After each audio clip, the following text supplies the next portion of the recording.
Assalamualaikum warahmatullahi wabarakatuh.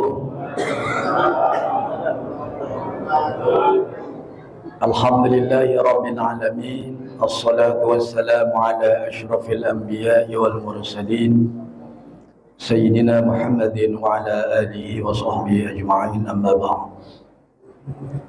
Ayuhal hadirun hadirat jamaah salat isya dan tarawih rahimakumullah. Syukur, alhamdulillah senantiasa kita panjatkan kehadirat Allah Azza wa Jalla. Salawat dan salam juga kita sampaikan pada junjungan kita Nabi Muhammad sallallahu alaihi wasallam. Untuk yang kedua di podium ini, kultum saya judulnya tentang penghuni surga. Karena yang mendengarkan ini ahli surga semua, insyaallah. Ya. Kita termasuk golongan yang ini bukan gitu. Ya. Ini ada sebuah hadis. Karena banyak konsep ayat Quran, hadis tentang siapa-siapa penghuni surga. Nah, ini diriwayatkan dari Iyad bin Himar bahwa Rasulullah SAW bersabda, ahlul jannati salasatun. Penghuni atau ahli surga itu ada 3. Ini menurut konsep hadis ini. Hadisnya riwayat Bukhari. Yang pertama, 3 golongan itu adalah Dzu sultanin muqsitun, seseorang yang memiliki kekuasaan. Dzu sultanin muqsitun, yang berbuat adil. Ya. Jadi ada pemimpin yang berbuat adil, ya. Itu salah satu penghuni surga. Ya, tinggal kita bisa melihat, menyaksikan pemimpin-pemimpin yang adil-adil itu yang mana. Bukan pemimpin yang hanya mementingkan dirinya sendiri, pemimpin yang memperkaya diri, tapi pemimpin yang memberikan hak-haknya, ya, terhadap rakyat yang dipimpinnya. Termasuk tentu kita sebagai orang tua, gitu ya. Jadi pemimpin yang terkecil kan pemimpin rumah tangga, ya, Bapak Ibu Saudara. Kita sudah menjadi pemimpin yang berbuat adil belum? Ini satu. Jadi kita nggak usah melebar mikirin pemimpin yang tinggi-tinggi. Kita dulu nih, pemimpin rumah tangga sudah berbuat adil, gitu.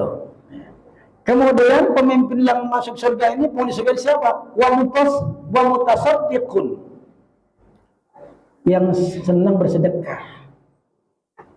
Nah, kalau ada pemimpin yang adil, suka bersedekah, sedekahnya ya duit sendiri, ya, bukan yang duit yang lain, ya.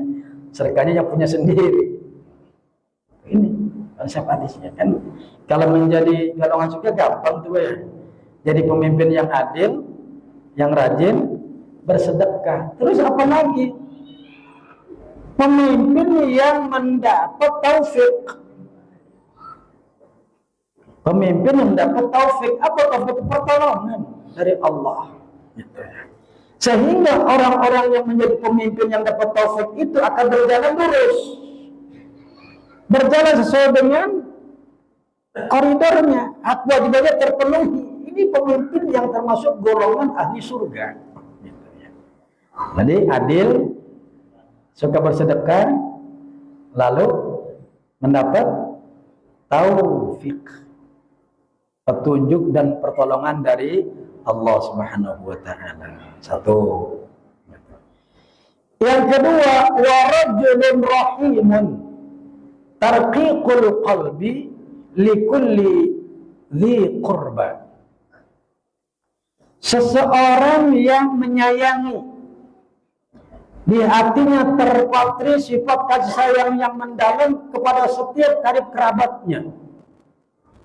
Wah, jadi banyak. Jadi kalau punya karib kerabat, kita mau selalu tiba, menyayangi, ada sifat-sifat riqah, kelembutan hatinya, peduli dengan sesama. Dan ini muncul juga bisa terjadi saat kita melakukan puasa di bulan Ramadan ini. Ya. Mengaca pada diri sendiri, berkita pada sendiri, oh ternyata begini. Ketika saya menyaksikan saudara-saudara orang-orang yang kelaparan, orang-orang yang membutuhkan bantuan makanan, yang mereka tidak makan 3 hari 3 malam, saya baru 1 hari sudah begini rasanya muncul riqqatul qalbi, kelembutan hatinya. Maka di antara wa min samarati shaum, di antara buah dari puasa itu adalah munculnya riqqatul qalbi, kelembutan hati. Bisa melihat saudara kita yang membutuhkan bantuan dari kita, muncul Pak dengan puasa ini. Di samping puasa itu bisa taharatul ruh wal jasad. Puasa yang kita lakukan ini Pak, yang sungguh-sungguh, yang berdasarkan ilmu, maka akan muncul kesucian ruh dan jasad. Jiwa dan raga akan suci dengan sebab dia melakukan puasa. Tinggal puasanya yang benar-benar tadi kan. Kalau puasa yang benar-benar, yang bagus itu yang bagaimana? Ya sholatnya 5 waktu berjamaah, kan selalu berwudu. Kemudian kita membaca Quran, tadarus berwudu, melakukan sesuatu kebaikan berwudu, itu bisa mensucikan jasad kita, raga kita. Lalu nafsu kita, jiwa kita bisa disucikan dengan puasa. Iya, kenapa? Karena orang yang puasa, yang mengharapkan ridho dan pahala Allah, dia akan berpuasa hatinya. Dia tidak akan menggunjing, dia tidak akan membenci, dia tidak akan iri, tidak ghibah. Kenapa? Karena ini sesuatu yang bisa melunturkan dari pahala-pahala puasa yang dilakukan. Jadi yang kedua, warajulun rahimun, seseorang yang menyayangi, memiliki kelembutan hati terhadap semua karib kerabat kita. Dibuktikan kapan nanti? Di akhir Ramadan biasanya kita lihat siapa saudara kita yang memang membutuhkan, dan kita berbagi. Ini jadi bukan sekedar berbagi takjil gitu Pak. Takjil mah cuma berapa? Ngiris-ngiris semangka 1 biji udah jadi takjil. Jadi yang lebih dari itu yang dibutuhkan oleh saudara kita itu yang bagaimana? Di sinilah di antara buahnya puasa itu bisa iba dengan saudara-saudara kita yang lain. Hadirin wal hadirat, Bapak Ibu jamaah salat Isya dan tarawih insyaallah rahimakumullah. Lalu yang ketiga,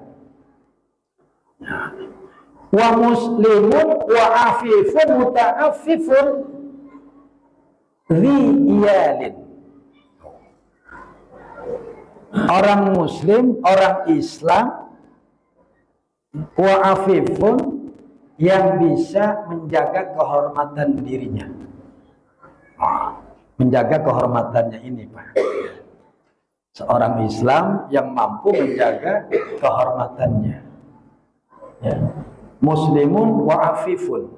Muta'afifun, yang tidak minta-minta. Ya. Yang tidak minta-minta padahal tanggungannya banyak. Nah, kalau kita lihat sekarang ini, banyak orang Islam yang sukanya meminta-minta dengan cara apapun. Kadang-kadang caranya nggak masuk akal kita, ya. Parlente, gagah. Padahal di sini diterangkan di hadis Nabi ini, wa muslimun wa afifun muta'affifun di iyalin. Tanggungannya banyak dalam keluarga itu, banyak dipikulnya, tapi dia tetap minta sama Allah dan ikhtiar melalui usaha kita masing-masing. Itu rupanya. Bukan yang sebentar-bentar mencari. Ya. Kita mencarinya, mintanya sama Allah. Karena memang Allah kan sudah meyakinkan kepada kita, nahnu qasamna ma'isyatahum bainahum fil hayatid dunya. Kami telah membagi-bagikan akan kehidupanmu di dunia ini. Sudah dibagi kita nih Pak. Tinggal kita mencarinya. Ikhtiar kita yang maksimal. Janji Allah tidak pernah salah. Ketika Allah menjanjikan balasan kepada hambanya yang berbuat kebaikan, maka itu pasti akan terjadi. Dari amal-amal soleh, amal kebaikan yang kita lakukan itu akan muncul dampak positifnya saat kita mengalami kesulitan. Ya. Lihat Nabi Yunus, ya. Dalam perut ikan berapa lama? Nabi Yunus 40 hari selamat dalam perut ikan. Salah satu faktor penyebabnya adalah karena Nabi Yunus banyak melakukan amal-amal soleh.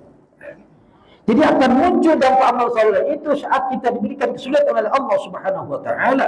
Dan Nabi Yunus tidak pernah berhenti di dalam perut ikan, selalu bertasbih, berzikir kepada Allah, la ilaha illa anta subhanaka inni kuntu minal zalimin.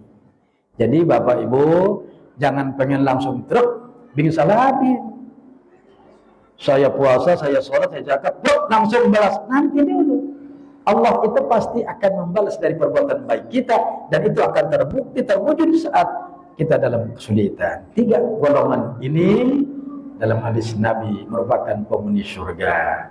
Mudah-mudahan di antara 3 golongan ini kita ada termasuk di dalamnya. Amin ya rabbal alamin. Demikian, terima kasih atas segala perhatiannya. Mohon maaf atas kekurangannya. Allah. Astagfirullahaladzim. Usikum wa nafsi bitaqwallah.